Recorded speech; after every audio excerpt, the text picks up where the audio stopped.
Hey yo, what's up mga idol? Good morning sa inyong lahat.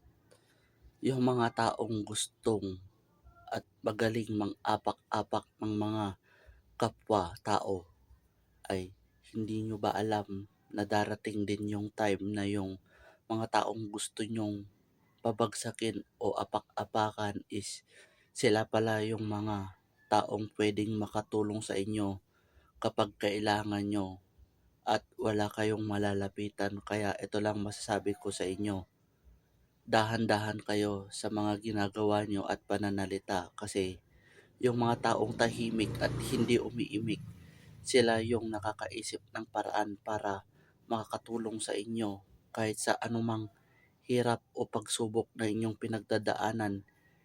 Makakaisip pa rin sila ng paraan upang matulungan kayong mga nangangailangan ng tulong. Kaya ikaw na nagsasalita at magaling mang-apak, tandaan mo 'to, darating yung time na ikaw ang lalapit sa taong inapak-apakan mo at gusto mong papagsakin.